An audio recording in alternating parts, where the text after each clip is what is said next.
अस्सलाम वालेकुम। प्यारे बच्चों, आज हम मश्क नंबर 22 पढ़ेंगे।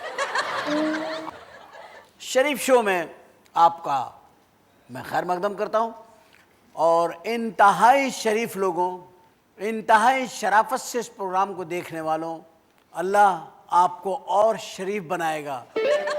आप जितना उमर शरीफ को देखेंगे आप में शराफत आती चली जाएगी। मुझे देखने के बहुत सारे फ़ायदे हैं। एक तो आदमी शरीफ हो जाता है और शराफत से लोगों से पेश आने लगता है, फिर हंसने लगता है, हंसाने लगता है, आपके गम भुलाने लगता है, आपको दुखों से बचाने लगता है, आपको खुशियों के करीब लाने लगता है। शरीफ शो आपका अपना शो है जिसमें हम आपकी बात करते हैं, जो आप कहना चाहते हैं, जो आपके दिमाग में होता है, हम उसे अदा करके सवाल बना देते हैं और उस शख्सियत के सामने रख देते हैं जिससे हम पूछना चाहते हैं कि इसकी क्या वजह है। आज भी मैं एक सवाल रखूंगा। सवाल यह है कि आखिर हम सब मिलकर ये क्यों सोच रहे हैं कि यार हमको यहाँ से निकल जाए और पाकिस्तान से, समझा करो। कुछ लोग खड़े हुए आपस में शादी ब्याह किसी भी तकरीब में होंगे, बात ये करेंगे, यार हालात सही नहीं रहे, मैं मुल्क छोड़ के जा रहा हूँ। अब कहाँ जाओगे भाई, कौन रखेगा हमें? देखो, हमें एक छोटे छोटे हालात से घबराना नहीं चाहिए। हर आदमी कह रहा है निकल लो, निकलने वाली करो उस्ताद, हालात ठीक नहीं है, ये आप समझ लो बहुत गड़बड़ होने वाली है, बड़ा लंबा गेम हो रहा है। अच्छा, उनको पता नहीं है गेम क्या हो रहा, कौन कर रहा। हर बात में वो एक ही नाम लेते हैं, अमेरिका कर रहे हैं। किसी का तंदूर गिर गया, अमेरिका भाईजान इन्वॉल्व है इसमें। वो किन्नू की रेडी उठा के ले गए, मैं बोल रहा हूँ ना अमेरिका कर रहा है भाई। किसी के घर बच्चा नहीं हो रहा, वो भी कह रहा है भाई ये अमेरिका है, America.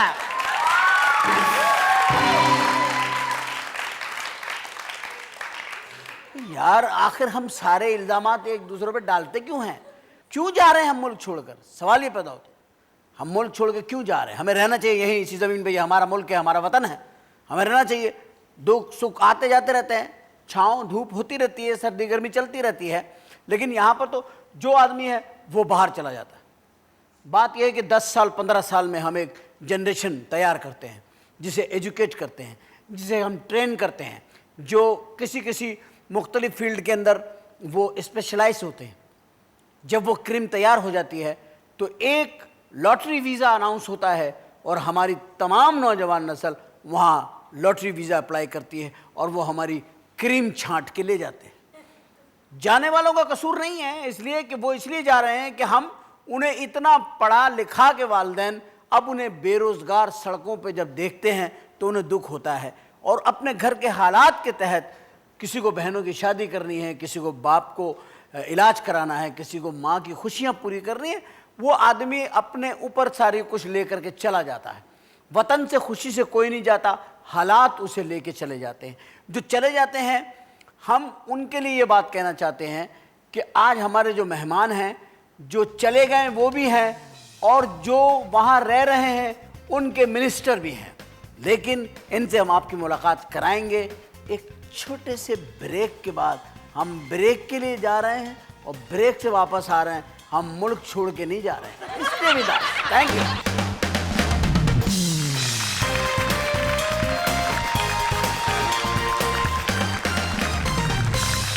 Welcome back after break. आपके सामने हाजिर मेहमान के साथ, और मेहमान जिन्होंने हमारा दावतनामा कबूल फरमाया और यहाँ तशरीफ़ लाए, बेहद मशकूर, उनके पस पता मौजूद हैं। ऐसी शख्सियत, ऐसे पाकिस्तान के पहले सबसे कम उम्र मेयर रहे हैं वो कराची के। इस वक्त ओवरसीज़ पाकिस्तानी के फेडरल मिनिस्टर हैं, MQM मुत्तहदा कौमी मूवमेंट की राब्ता कमेटी के डिप्टी कन्वीनर हैं, कई मरतबा MPA MNA और बहुत सारी वजारतों में रहे हैं। हमारी आज के इस महफिल में तशरीफ़ लाने पर हम उनके मशकूर हैं और आपकी भरपूर तालियों में मैं उन्हें आने की दावत दूंगा। तशरीफ़ लाते हैं मोहतरम जनाब फारूक सत्तार साहब।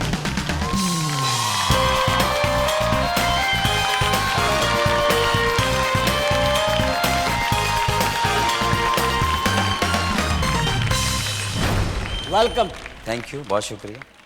और भाई आप जैसी शख्सियत को बुलाने का ये जो एजाज़ मुझे हासिल हुआ है, ये इस पर मैं आपका शुक्रगुजार हूँ कि आप यहाँ हमारे प्रोग्राम में तशरीफ़ लाए। आपने मोहब्बत से बुलाया, मैं मोहब्बत से चला आया। नहीं, लोग आपको नफ़रत से भी बुलाते हैं तो आप मोहब्बत से चले जाते हैं।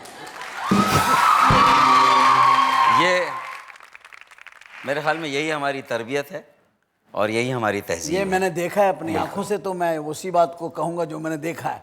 सबसे पहले मैं शुरू यहाँ से करूँगा कि ये एक रिकॉर्ड है जो आपका है कि इतनी छोटी उम्र में आप मेयर बने थे कराची के, कि मेरा ख्याल है ये रिकॉर्ड था इससे छोटी उम्र का। मतलब कराची जैसे बड़े शहर के एतबार से ये एक रिकॉर्ड है कि 27.5 साल की उम्र में अल्ताफ़ भाई ने और कराची के शहरियों ने मुझे इस शहर की कुंजी मुझे सौंपी थी। क्या बात है, 1988। और आपने उस कुंजी से उस शहर को खोला और फिर उसकी आपने हिफाजत भी कुंजी की और आपने शहर की भी हिफाजत की, और आपने साबित किया कि ऐसे नहीं कुंजी मिली थी, कुंजी देने वालों ने भी सोचा था और आपने ले करके उस कुंजी की हुर्मत को भी ख्याल रखा आपने, और शहर का भी, और उसको तरक्की के रास्ते पे भी आपने डाला। जो मतलब ये हमारा एक मोटो रहा है कि साफ़ सुथरी हुक्मरानी, जिसे गुड गवर्नेंस कहते हैं। यस। फिर उसके बाद आवाम की बिला इम्तियाज़ खिदमत, जिसमें कोई तफरीक ना की जाए, तमाम शहरियों की कोशिश की जाए, यकसा खिदमत की जाए बेशक, और जो तामीर और तरक्की है उसके अमल को तेज़ किया जाए और उसमें लोगों को ओनरशिप दी जाए।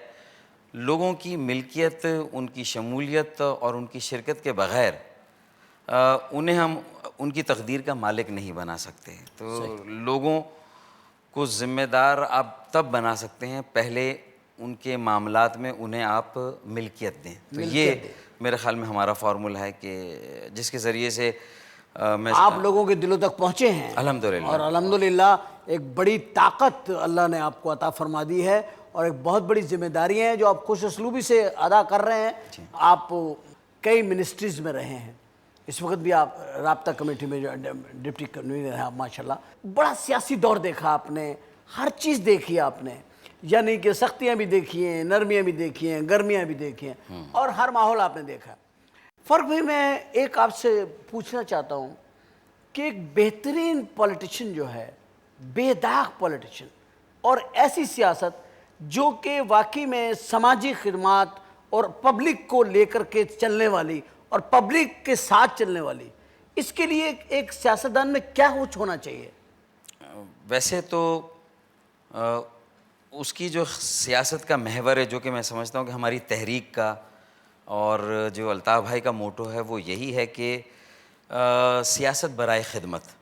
अगर बुनियादी मोटो हैं और फिर कुदरती तौर पर आपका ताल्लुक़ मुतवस्सित तबके से है या गरीब तबके से है, तो उसमें आपकी आम लोगों तक एक्सेस भी बहुत ज़्यादा होती है, उन तक रसाई भी बहुत ज़्यादा होती है, और फितरी तौर पर लोगों में ये बात है, और हम तो ये दावा करते हैं कि हम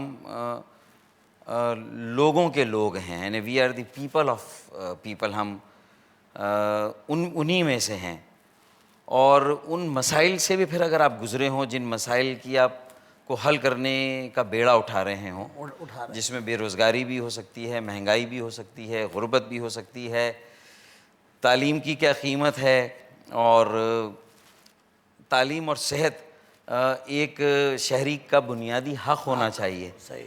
ये रियासत की तरफ से तालीम और सेहत ये प्रिंसिपल्स ऑफ पॉलिसी में नहीं आना चाहिए, बल्कि फ़ंडामेंटल राइट्स में आना चाहिए कि ये सिर्फ पॉलिसी के तौर पर स्टेट अपना फ़र्ज़ निभाए, ऐसा नहीं होना चाहिए।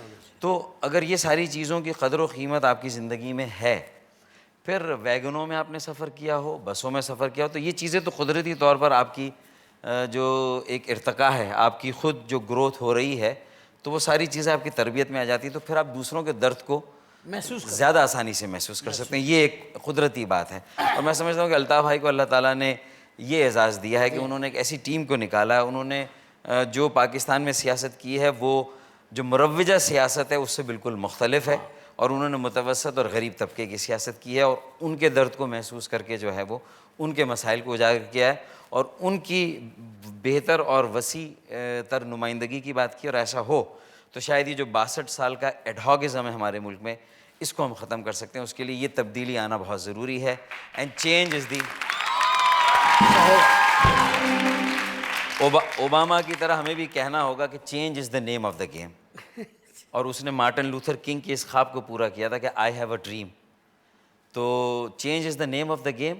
और फिर अगर कोई एक लीडर नहीं है इस वक्त पाकिस्तान में जो पूरी कौम को इकट्ठा कर सके, तो फिर वो लीडरशिप हमारे अंदर ही से तो आएगी, यहाँ से आएगी, यहाँ से लीडरशिप आएगी। और ये सब में सलाहियतें हैं, इन सब में काबिलियत हैं। ये सब अपनी अपनी जगह, अपने मोहल्लों में, अपनी गलियों में, अपने शहर में, अपने कस्बों देहातों में यही लीडर्स हैं हमारे के वो कहते हैं ना कि अपने हाथों में लिए शम में यकीन आएंगे, अपने हाथों में लिए शम में यकीन आएंगे, अब पैगंबर नहीं आएंगे, हम ही आएंगे। वाह, ये कॉन्फिडेंस सही है। बहुत सही बात। जब तक लोगों को उनकी तकदीर बनाने का हक नहीं दिया जाएगा और उनको शोल्डर्स के ऊपर आप रिस्पॉन्सिबिलिटी नहीं देंगे, वो भी ये नहीं यकीन करेंगे कि हमें कौम का हिस्सा समझा जा रहा है। बिल्कुल सही। पर वही आपके सामने ये शहर बना, बल्कि इसको मैं समझता हूँ कि जैसे जैसे मुत्तहदा की क़यादत आती गई, जहाँ जहाँ मुखालफतें हुई, जहाँ बहुत अच्छा काम किया, वहाँ बेइंतहा तारीफ़ें भी हुई। मुत्तहदा कौम मोमिन जिस तरह से आगे जा रही है, ऐसा क्यों नहीं हो रहा कि आपको भी जो है ना पूरे पाकिस्तान में जो है ना तमाम जब सारी पाकिस्तान की पार्टियां कराची से इलेक्शन लड़ती हैं, सिंध से इलेक्शन लड़ती हैं, तो वाई नॉट कि भाई वो मुत्तहदा कौमी मूवमेंट भी जो है ना वो सारे सूबों से इलेक्शन लड़े और उसको भी वैसे ओपन आर्म मिले, ओपन हार्ट मिले और उनको भी उस तरह से वेलकम किया जाए। और एक ऐसी पार्टी जो कि खिदमत का जज्बा रखती है, काम करके अपनी कारकर्दगी दिखा चुकी है, तो क्या ये मुल्क के मफाद में नहीं होगा ऐसा करना? देखें, सबसे पहले हमने ये कोशिश की थी कि हम महाजिर कौमी मूवमेंट को मुत्तहदा कौमी मूवमेंट में तब्दील करें। ये 91 में हमने फ़ैसला कर लिया। 14 अगस्त 1992 में हम इसका ऐलान करने वाले थे, लेकिन उससे पहले एक रियासती ऑपरेशन हमारे ऊपर मुसल्लत किया गया और हमारी जो कौमी परवाज़ थी उसको रोक दिया गया और हमें पूरे पाकिस्तान में अपनी तंजीम कायम नहीं करने दी गई और हमें यहीं पर हज़ारों मावराए अदालत कत्ल हुए, गिरफ़्तारियाँ हुई, तो उसमें हम उलझ गए। फिर उसके बाद 1997 में हमने मुल्तान के घंटा घर पर एक बहुत बड़ा जलसा किया, लेकिन वहाँ की जो बड़ी उस वक्त की जमातें थीं उनकी तरफ से और वहाँ के मकामी जो सियासतदान थे उनकी तरफ से काफ़ी मज़ाहमत हुई और वहाँ पर भी लोगों के ख़िलाफ़ एक रियासती क्रैकडाउन हुआ, गिरफ़्तारियाँ हुई, उनके ख़िलाफ़ तशद्दुद हुआ, तो हमें फिर वो सिलसिला बंद करना पड़ा। फिर एक हमने और बड़ी कोशिश की और बहुत तैयारी के साथ 2005 8 अक्टूबर के ज़लज़ले के बाद जब तीसरे ही रोज़ अल्ताफ़ भाई की हिदायत पर 1500 रज़ाकार KKF के और MQM के वहाँ पहुँचे जी। तो लोगों ने जिस तरह उनको वहाँ के मुतासरीन के साथ शाना बशाना उनके दुख और सुख में शरीक होते हुए देखा और उनको उस नफ्सियाती सदमे से निकाल कर दोबारा ज़िंदगी की तरफ लाने का जो अमल था, उसमें MQM का जो किरदार था, MQM के पार्लियामेंटेरियंस का, वज़रा का और जो रज़ाकारों का, तो उससे हम पूरे मुल्क में हमारे बारे में एक जो तासुर कायम हुआ था, एक मनफी प्रोपेगेंडा हमेशा हुआ, तो वो मैं समझता हूँ ज़ाइल होना शुरू, हमारे लिए वो सारी रास्ते खुले। फिर हमने कोशिश की 2005 के बाद, तो 2008 के इंतखाबात तक पहुँचते पहुँचते फिर रुकावटें आईं, लेकिन हमने इंतखाबात लड़े पहली मरतबा पूरे मुल्क से और हमने अगर सिंध से हमने 25 लाख वोट लिए तो हमने कोई 8 लाख या 7-8 लाख वोट जो है हमने पूरे पाकिस्तान से भी लिए। तो हम फिर आज़ाद कश्मीर से हमने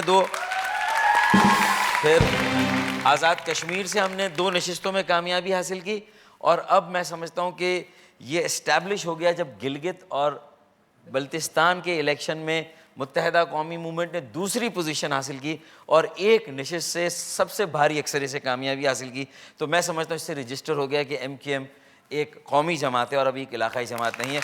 और इंशाअल्लाह वहाँ से जो पंजाब के किसान, हारी और वर्किंग क्लास के लोग हैं, उनके जहनों में भी ये बात थी कि भाई शायद एमक्यूएम इलेक्शन नहीं जीत सकती, तो जीतने वाली जमात या जीतने वाला घोड़ा है उसी पर दाव लगाएं, ये भी एक बात है। सही। और वहाँ पर जो जाहिर है कि एक मौरूसी खानदानी सियासत है, सिस्टम एक है। मौरूसी सियासत खानदानी है, बिरादरी का एक सिस्टम। रिवायती सियासत है, एक वडेरों जागीरदारों की सियासत है।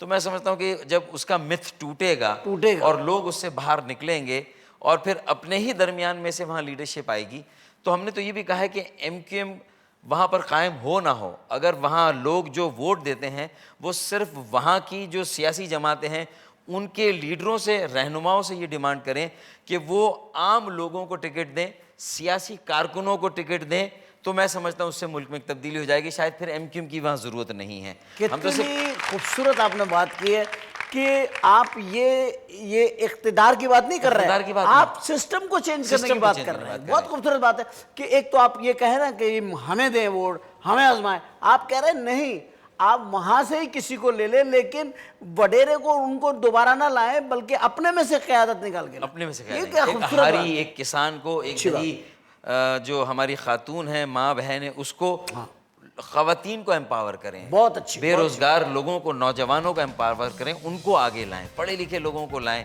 नहीं है तो वो सामाजिक कारकुन, एक स्कूल का टीचर या प्रिंसिपल, उसकी एक गांव देहात में बड़ी इज्जत होती है, उसको लाएं। अगर उसको कौमी असेंबली में ले आए तो मैं समझता हूँ कि वो जितनी बेहतरीन नुमाइंदगी करेगा कोई नहीं कर सकता, शायद कोई और नहीं कर सकता। बहुत खूबसूरत बात। एक एरीज जो होता है ना, वो आर्टिस्टिक भी होता है। आप में आर्ट की कौन सी सिफ्त है? देखिए, फनकार होने का मतलब ये कि आप एक बड़ी हसास आपकी नेचर हो, बहुत सेंसिटिव हो, तो उसमें मैं समझता हूँ कि एक दर्दमंद सियासतदान जो है वो, और दर्दमंद दिल रखने वाला जो सियासी कारकुन होगा, उसको हसास होना पड़ता है। तो वो भी एक फनकाराना, जिसे अंदर कहते हैं ना, उसकी भी एक, आपके अंदर एक फनकार है, लेकिन वो और उसमें फिर उसका शौक फ़नून लतीफ़ा के साथ वो होता है, उसकी मशागिल में होता है। गज़ल गायकी हो, जो है वो शुरा को पढ़ना हो, आप किन शायरों और अच्छी फिल्में देख लेना हो। तो आप ये आप उधर आ रहे हैं तो मैं बता रहा हूँ, शायर कौन से आपको अच्छे लगते हैं? देखिए, गालिब, मैं समझता हूँ कि उनका तो कोई सानी है ही तो आप नहीं, वो अपने तो ज़माने की बात कर रहे हैं ना, गालिब की। मैं समझता हूँ कि अगर गालिब नहीं होते तो उर्दू अदब नहीं होता ना। वहाँ गालिब नहीं होते, तो और उनको उनके ज़माने में इतना नहीं समझा गया जितना बाद में समझा गया। समझ में आए हुए लोगों की। तो रगों में दौड़ते फिरने के हम नहीं कायल, आँख ही से जो ना टपके तो फिर लहू क्या है। तो ये बहुत खूबसूरत बात। आपको शेर व शायरी, रोमांस एक ऐसी चीज़ है जिस इंसान में ना हो वो फिर मुकम्मिल नहीं होता। बिल्कुल सही। इस पे बिलीव करते हैं आप? बिल्कुल बिलीव करता हूँ। तो लव की किन मराहिल से गुजरे? ये वो एक सियासतदान, एक फेडरल मिनिस्टर, एक डिप्टी कन्वीनर, एक मुत्तदा के रहनुमा से हटकर एक फारूक सत्तार भाई से मैं बात कर रहा हूँ कि रोमांस फितरत है इंसान की।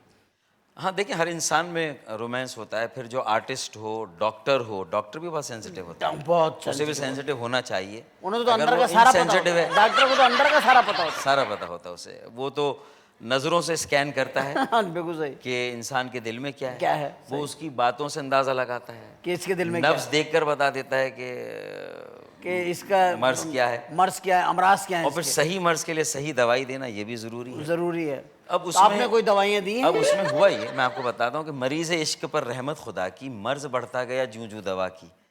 तो ये भी एक सूरत है, मर्ज बढ़ता गया, ये भी।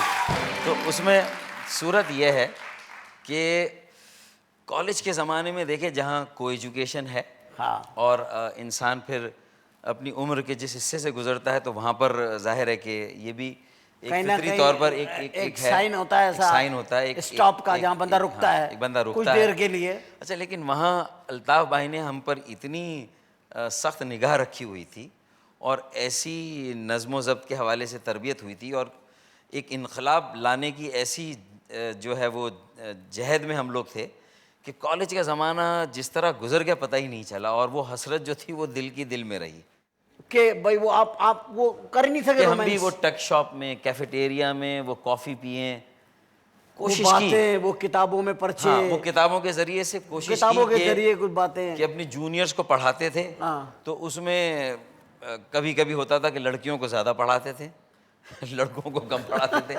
ऐसा होता है। ये होता है। ये एनएसएफ थी, जमीयत थी, एपीएमएस होती, ये सब में मैं ये देखता था ऐसा था। अच्छे। इसका पता बाद में चला। हाँ, ये सिलसिले होते हैं, होते हैं।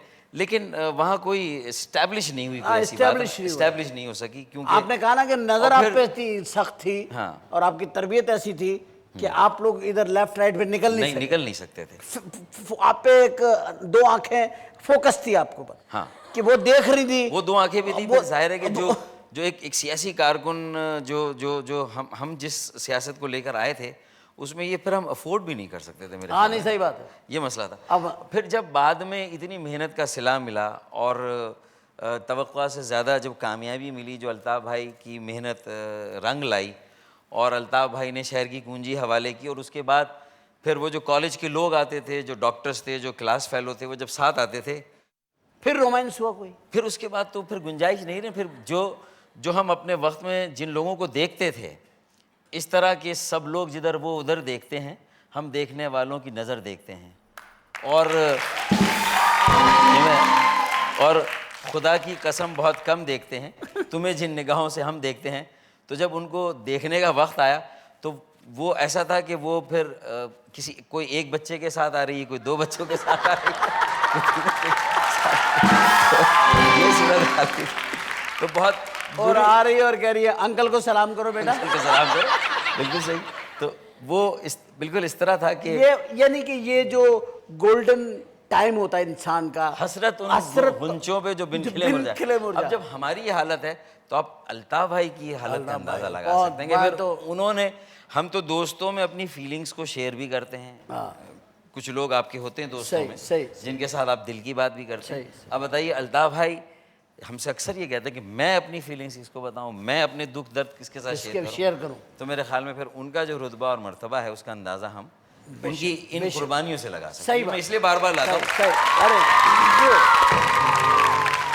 फिर जब मेयरशिप आई तो फिर घर वालों की तरफ से भी प्रेशर बढ़ा कि भाई कुछ एक रोमांस जो है वो तो तकमील को पहुंच गया। हाँ, और अब दूसरा एमकेएम ने जो है वो अब जो हुकूमती सतह पे एक लोगों से एतमाद ले लिया। अब हमारा भी एतमाद है, उसका भी कुछ भरम रखो। हाड़ करो करना है। हरे गुरो करना है।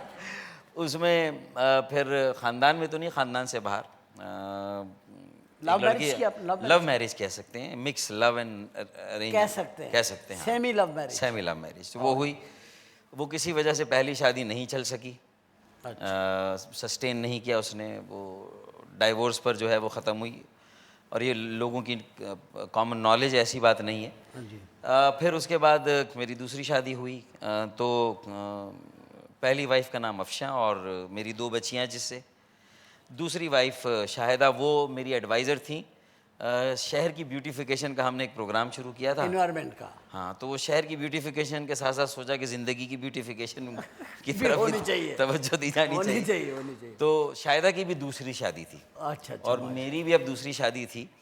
तो अब हमारी इस दूसरी वेडलॉक से हमारे कोई बच्चे नहीं हैं, और उसकी वजह शायद ये है कि मेरे बच्चे तुम्हारे बच्चे मिलकर हमारे बच्चों को मार रहे हैं। ऐसी कैफियत ना पैदा हो जाए कि मेरी दो बच्चियां हैं, शाहिदा के 3 बच्चे हैं, और फिर हम दोनों के बच्चे होते तो वो फिर तो वो 3 फैमिलियां बन जाती। 3 फैमिली बन जाती। और भाई इतनी थका देने वाली ज़िंदगी है, जहन भी थक जाता होगा आपका।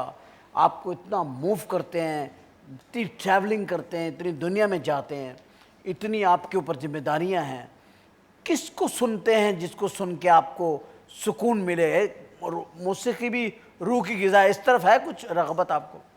जगजीत चित्रा को बहुत ज़्यादा सुना, लता मंगेशकर को बहुत सुना, माशाल्लाह। मेहदी हसन को बहुत सुना और बहुत सुनते हैं।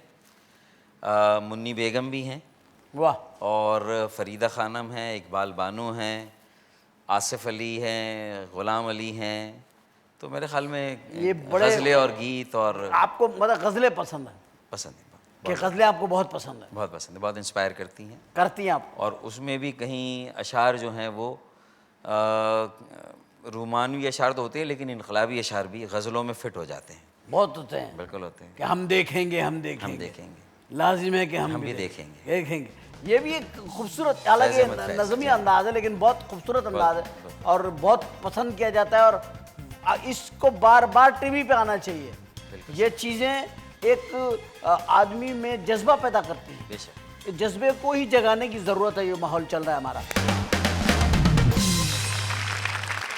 Welcome back after the break.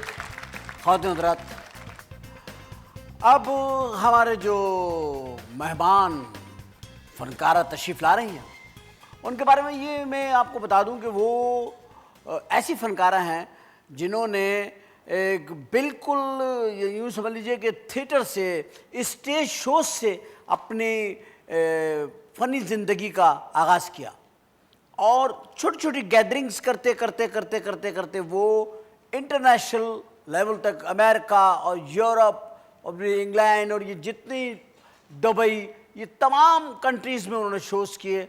और नाम तो उनका है मुन्नी बेगम, लेकिन फ़न उनका मुन्नी नहीं है, बच्चा नहीं है, बच्ची नहीं है, बल्कि एक पुख्तगी है। उनकी गायकी का अपना अंदाज़ है, अपना स्टाइल है।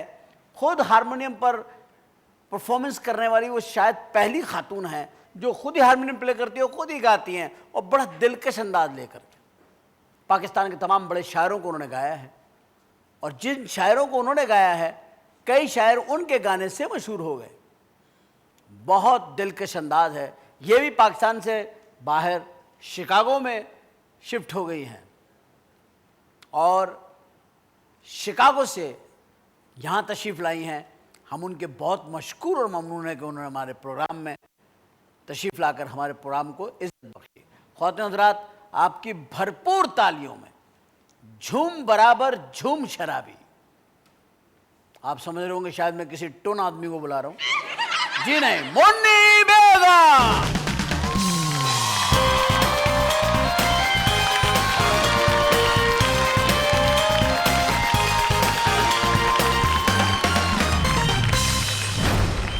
आदाब। आदाब। कैसी हैं आप? बहुत अच्छे। मुझे एक बात बताएं, आप कब पैदा हुई थी? क्या सन था वो? आपके 2 साल बाद। बस यही याद है मुझे। अम्मा कहती थी कि बेटा का जब उमर पैदा हुआ तो 2 साल का हुआ था ना उमर शरीफ, तब तुम पैदा हुई थी।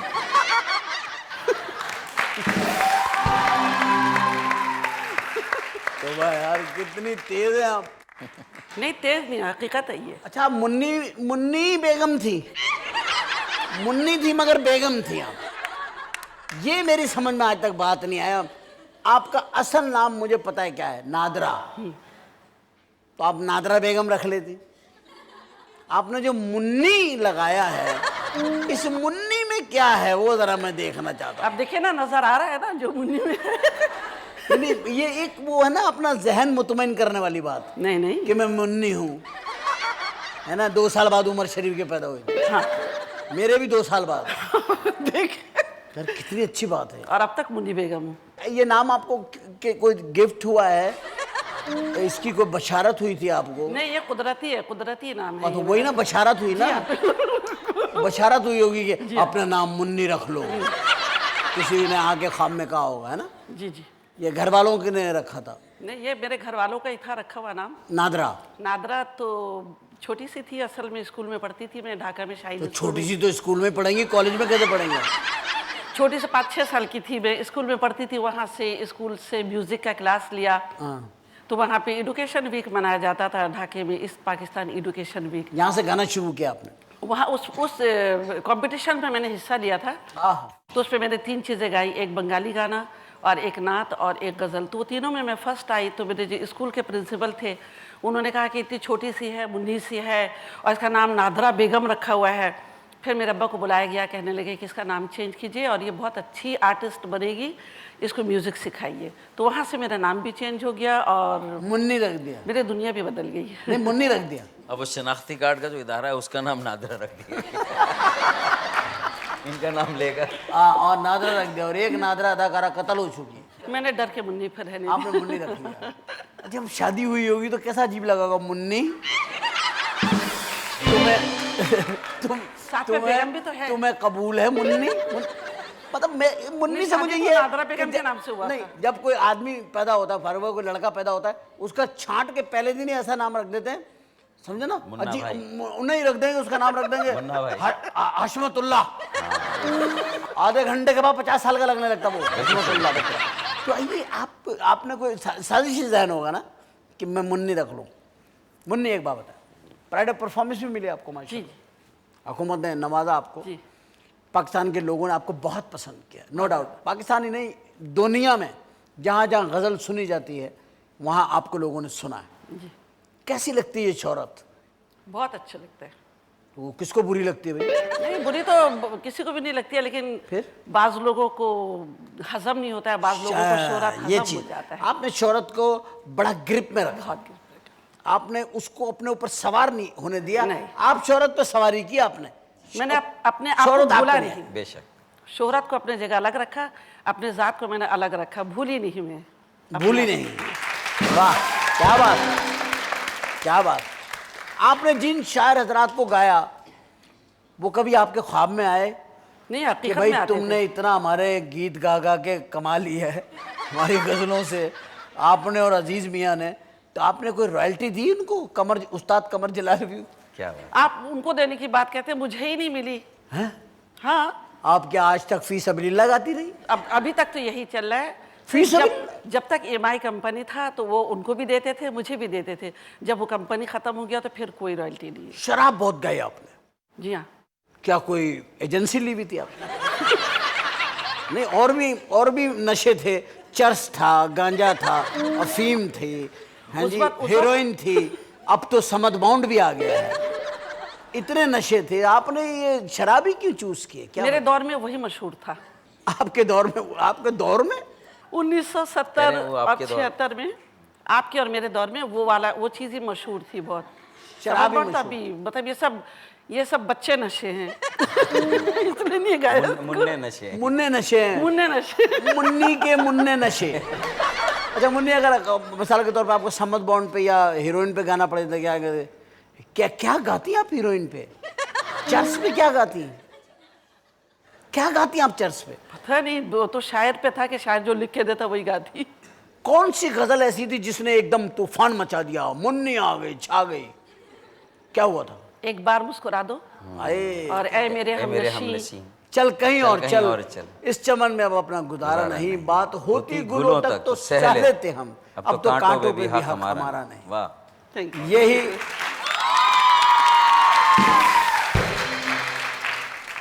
कागज के इंसानों पर, कागज के इंसानों पर आग की निगरानी है। वाह माशाल्लाह। कागज के इंसानों पर आग की निगरानी है, प्यासा खड़ा हूं मैं और चारों तरफ पानी है। क्या बात है, बहुत। बहुत अच्छे, बहुत अच्छे, और माशाल्लाह। अभी जो नई है वो है आवारगी में हद से गुजर जाना चाहिए। ये किस किस्म की बातें कर रही हैं? आपको तो ज्यादा पता होगा। आप एक खातून हैं, आप एक खातून हैं, ये क्या मैसेज दे रही हैं आप? आवारगी में हद से गुजर जाना चाहिए। तो मेरे मैसेज के बगैर भी इसी तो के गुजर बाद है। तो तालिबानाइजेशन हुई है पाकिस्तान। गाया हुई है। ये बात तो बहुत आगे चली जाएगी कि चली गई आगे बहुत। अच्छा क्या है इसका पूरा क्या है? आवारगी में हद से आवारगी में हद से लेकिन गुजर जाना कभी-कभार। चाहिए, लेकिन कभी कभार तो घर जाना चाहिए। घर जाना चाहिए, ये होना चाहिए था, लेकिन कभी कभार तो घर आना चाहिए। ये बीवी कह रही है बेचारी फोन पे कि आवारगी में हद से गुजर जाना चाहिए, लेकिन कभी कभी तो घर आना चाहिए। इसको ऐसे कर लेता।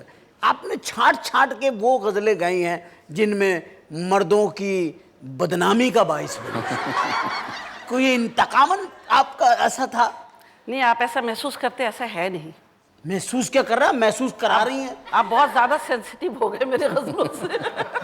मैं कोई किसी हसास इदारे में काम नहीं करता हूँ। नहीं, वरना आप जितना मतलब उसको बना दिया कि मतलब सब छांट छांट के मर्दों के लिए नहीं, और क्या? औरतों के लिए भी है। एक बार मुस्कुरा दो, फिर ये तेरी सूरत औरतों के निगाहों लिए में एक बार फिरती मुस्कुरा रहे। दो? हाँ, औरतों से लोग कहते हैं कि एक बार मुस्कुरा दो। नहीं, औरतें भी तो कहती है एक बार मुस्कुरा दो। मुस्कुराने का मौका ही नहीं देती औरतें, रुला रुला के तबाह कर दिया। औरतों ने रुलाया ना, ये कब्रिस्तान किसने भरे हैं? औरतों ने। मुझे बताएं कौन कौन आदमी किसके लिए काम करता है? औरतों के लिए ना? बच्चों के लिए। क्या बात।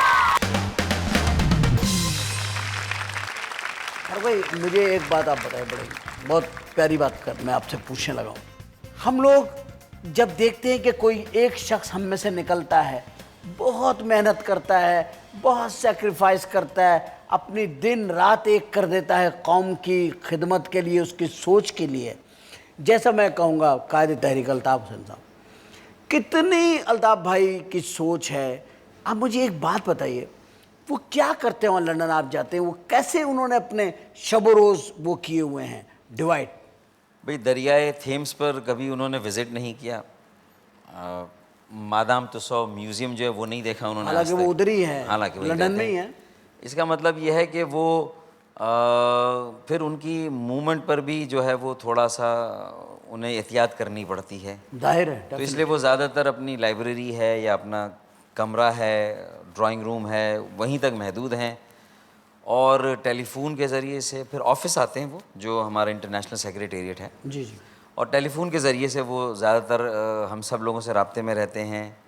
फिर उसमें ईमेल भी है, फैक्स भी है, टेलीफोन पर जो जो ये देखिए कि आप आवाज़ की, आपकी आवाज़ की तासीर है, लता की आवाज़ की तासीर है, मेहदी हसन की आवाज़ की एक तासीर है, तानसेन की एक तासीर थी, एक मोहम्मद रफ़ी की आवाज़ की तासीर थी।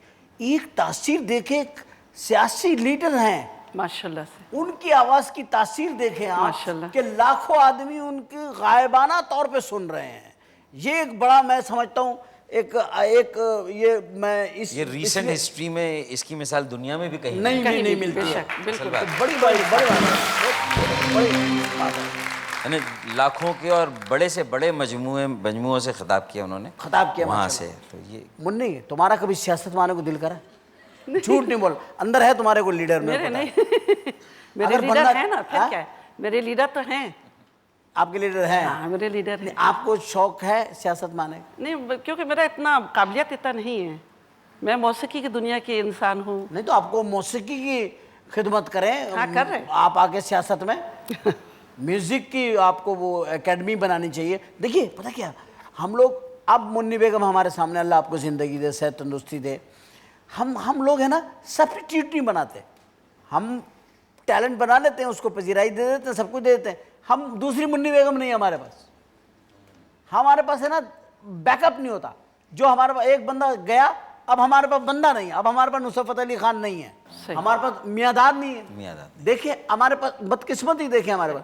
तो मकसद कहने का है कि फारूक भाई क्या हुकूमती सतह के ऊपर, मैं आपसे, आप भी हुकूमत का एक हिस्सा है, ये जो हमारे मुल्क में आर्टिस्टों का एक प्रॉपर, एक तो यूटिलाइजेशन नहीं है उनकी, कोई एकेडमी नहीं है, किसी किस्म की इंडस्ट्री का दर्जा नहीं है, सरपरस्ती नहीं है। सरपरस्ती नहीं होनी है, चाहिए। और कभी भी किसी पॉलिसी में किसी गवर्नमेंट ने आर्टिस्टों के लिए कोई बजट नहीं रखा कि यार ये इंडस्ट्री बनाने का बजट है। हालांकि लोग अगर हमसे काम लेना चाहें तो हम मुल्क के बहुत काम आ सकते हैं। बेशक। इसकी एक एग्जाम्पल इंडिया है। बिल्कुल। इंडिया ने अपने कल्चर को, अपनी फिल्म इंडस्ट्री को इतना प्रमोट किया कि आज वो उनके आर्टिस्ट उनके रियल एम्बेसडर हैं, वो जहाँ जाते हैं। भाई इसमें कोई शक नहीं है, ये पैटर्नाइजेशन से होता है, ये और होता स्टेट पैटर्नाइजेशन के बगैर ये हो नहीं सकता है। हो नहीं सकता। चाहे वो स्पोर्ट्स हो, खेल हो, खिलाड़ी हो या फनकार हो, उनकी सरपरस्ती ज़रूर हो, इदारे बनाने चाहिए। इस खेलों में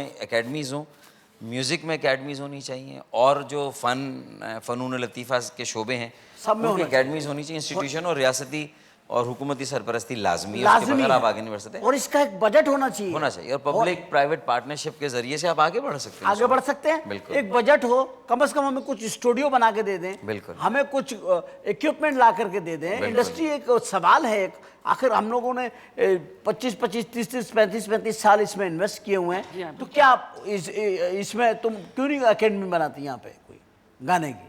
नहीं, बनाना तो चाहिए, क्योंकि देखिए ना, मौसीकी का जो बुनियाद जो है वो तो क्लासिकल तो थोड़ा शुरू होता है, उसके बाद फिर बाकी सारे म्यूज़िक, आप गज़ल गाए या पॉप, कोई भी है, लेकिन असल जो है उसका, जैसे आप कोई भी किताब भी पढ़ते हैं ABCD या अलिफ बे, तो ऐसे मौसीकी का भी अलिफ बे है।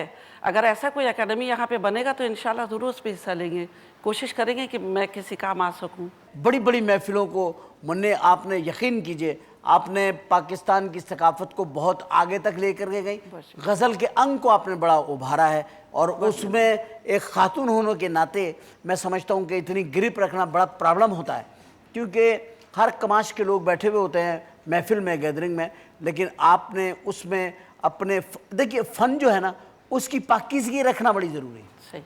सुर की पाकीज़गी गले के अंदर जो लता मंगेशकर ने अपनी कायम रखी, स्टिल वो उसको वो कर रही हैं, है ना। तो आपने भी रखा, बहुत अच्छा गाया आपने, बहुत अच्छे काम किया आपने, बड़ा कुछ किया पाकिस्तान के लिए, बहुत कुछ किया। ऐसे ही हमारे फारूक सत्तार भाई ने जब मेयर रहे तो कराची को बहुत कुछ बनाया और इस वक्त जो ये काम कर रहे हैं माशाल्लाह माशाल्लाह। आज तो माशाल्लाह कराची इतना खूबसूरत हो गया है, मैं तो कहती हूँ कि किसी को स्विट्जरलैंड जाने की ज़रूरत नहीं है और शिकागो जाने की भी जरूरत जरूरत नहीं है किसी को। शिकागो, अभी शिकागो नहीं में जाएंगे। नहीं जाए आप, वापस आ जाए भाई, अपने मुल्क में रहना चाहिए। इंशाल्लाह इंशाल्लाह अपने मुल्क में रहें। देखिए अब मैं, मौज बढ़े या आंधी आए दिया जलाए रखना है, घर के खातिर 100 दुख झेले, घर तो आखिर अपना। यार नहीं है, अगर बिजली तो कोई बात नहीं है यार, नारा मार लिया करो दिल में, राजा परवेज अशरफ जिंदाबाद, मैं ये करता एक अपने दिल में उनको नारा लगाता हूँ जिंदाबाद का, कोई बात नहीं। और महंगाई है, आटा नहीं है, बिजली है, तो अपना मुल्क ना यार, बिल्कुल, इस पे रहना तो यहीं पड़ेगा ना। बेशक, हम कहाँ जा सकते हैं, कोई और लोग हमें रखने पे तैयार ही नहीं है और हम कहीं एडजस्ट भी नहीं हो सकते। सही, हमारी जो आदतें हैं हम कहाँ रह सकते हैं, और हमें इस टुकड़े की हिफाजत करनी चाहिए इंशाल्लाह। क्योंकि देखिए जो हमारी आदतें हैं ना, हमें कोई नहीं रहने देगा कहीं, यही मुल्क होगा इंशाल्लाह ताला। तो हम ता क़यामत इसमें रहेंगे, तब रहेंगे जब हम एक दूसरे को रहने देंगे। सही, जब मैं आपको आपके पूरे हक के साथ रहने दूंगा और आप मुझे मेरे पूरे हक के साथ रहने देंगी, तो हम कभी परेशान नहीं होंगे। और बस दिल बड़ा रखना चाहिए, दिल बड़ा। अगर हम शहरों को ऐसा तंग कर लेंगे तो हम फिर तंग ही रहेंगे। सही, हमें चाहिए अपने शहरों को भी खोले, अपने दिलों को भी, अपनी आंखों को भी खोले, अपनी बाहें खोले। बेशक। और मुझे एक बाहें खोल के कोई यूं यूं कर रहा है, वो कौन है, वो कौन है, मैं आपको बताता हूँ वो कौन है। यह है कमर्शियल चलाने वाले लोग। ये इश्तिहार नहीं चलाएंगे, ये चैनल नहीं चलेगा, ये चैनल नहीं चलेगा, आप और हम नहीं चलेंगे, ये तो चल जाएंगे, आप और मैं नहीं चलेंगे। हमें चैनल को चलाने के लिए एक छोटी सी ब्रेक लेनी पड़ेगी और ब्रेक लेके हम वापस आते हैं और फिर आपसे सुनते हैं वो चीज़ें जो आपने अब तक, मतलब यानी कि अपनी जान बचा के आप हमारे साथ बैठी हुई हैं। इसके बाद हम चलेंगे मौसीकी की तरफ। और फारूक सत्तार भाई क्योंकि ख़ुद भी आपकी 3-4 गज़लों का जिक्र फरमा चुके हैं, यकीनी तौर पे इनकी भी पसंद की होंगी। तो हम ब्रेक लेके अभी वापस आते हैं, कहीं मत जाइएगा, अगर जा रहे हैं तो बैठ जाएं, बिल्कुल मत जाएं। लाइट जाने वाली है, पूरा प्रोग्राम देख के जाएं। लाइट चली जाए तो इसको जनरेटर पे ले आए, जनरेटर चला जाए तो गैस से टीवी चलता नहीं है, लेकिन चलाएं, देखते रहिए। आते हैं, विल राइट बैक।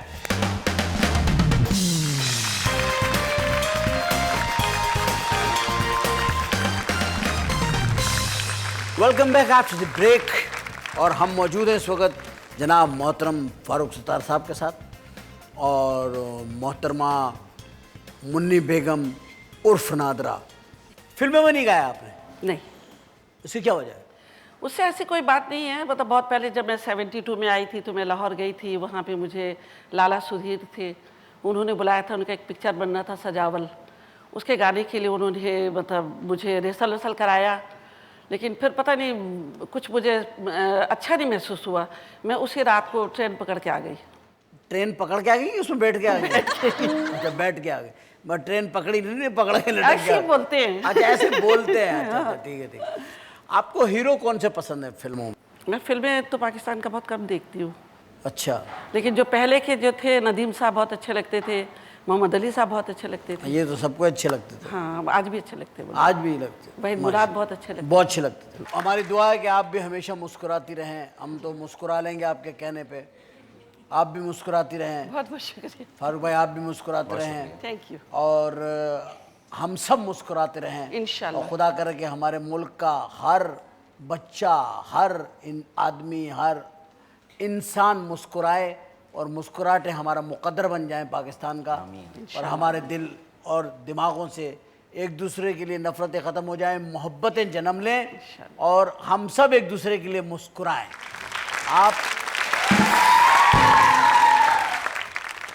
आपकी आमद पर मैं आपका इंतहाई मशकूर हूँ कि आप तशरीफ़ लाई। बहुत बहुत फरगोय, आपका बहुत बहुत शुक्रिया कि आपने तशरीफ़ लाकर इस प्रोग्राम को इज़्ज़त बख्शी।